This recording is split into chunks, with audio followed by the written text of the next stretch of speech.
The history of Telemark racing started in the late 70s in Summit County, Colorado, when a bunch of guys that had discovered an easy way to go backcountry skiing on Telemark gear.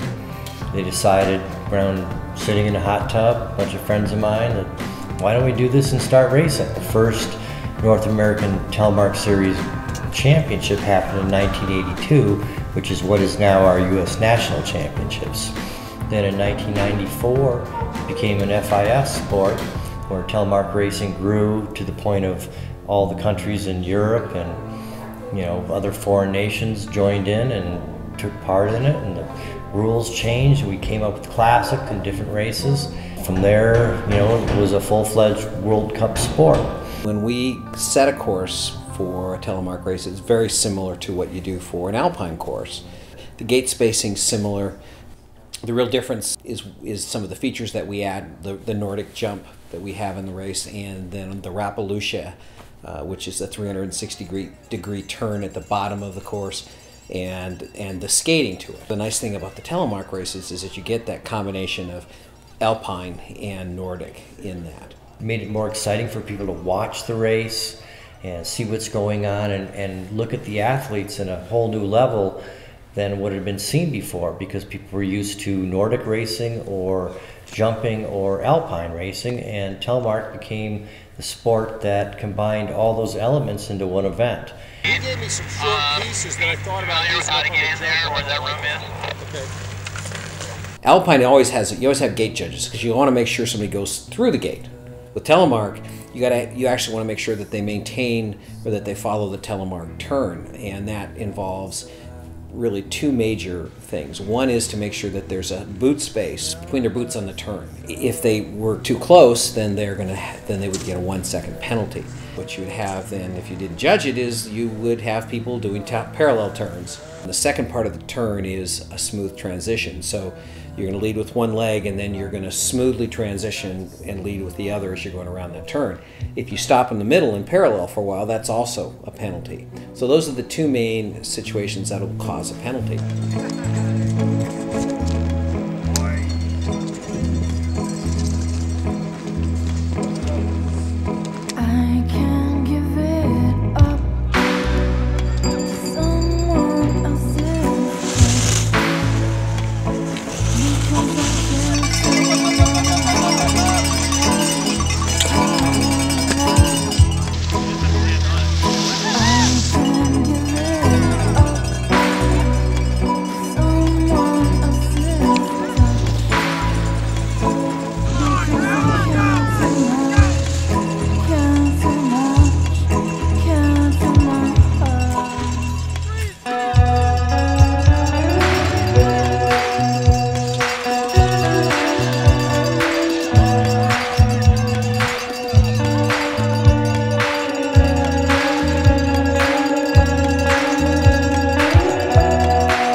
Telemark racing is something I do to have a lot of fun.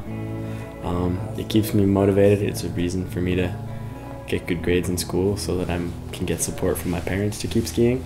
It's like the ultimate combination of all the best winter sports. We got the alpine part with the gates, we got the ski jumping part with our jump, and then the skating part obviously at the end.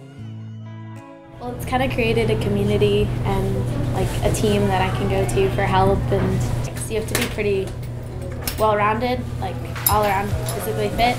The more we're in the media, the more we're available to the public and the more they know what's going on. With our limited budget, I mean, holding races is really hard. More sponsorship could lead to better races, better venues. It'd also be a lot easier for racers who are participating in the World Cup to make it happen. I mean, paying for all of our own trips, airfares, travel, lodging, food, makes it really hard to be at the top level every year. It's a tough sport. These are world-class athletes combining two disciplines, and it's just exciting to watch. To put that Nordic jump in the middle where these guys are flying through the air and making those gates, and then get to the bottom and know that they've got a big skate to go. A lot of times at the end of the Classic, you just see people hit the end and fall over. Every bit as exciting as some of those races we saw in the Olympics. From the whole U.S. perspective, to see how our team's doing when we go to World Cups, and you know, we know we're not highly sponsored athletes. They're doing it on their own, but they're getting good coaching and they're performing well, and I think that's really the most exciting thing, is to see organization grow and our athletes really perform well and have fun doing it.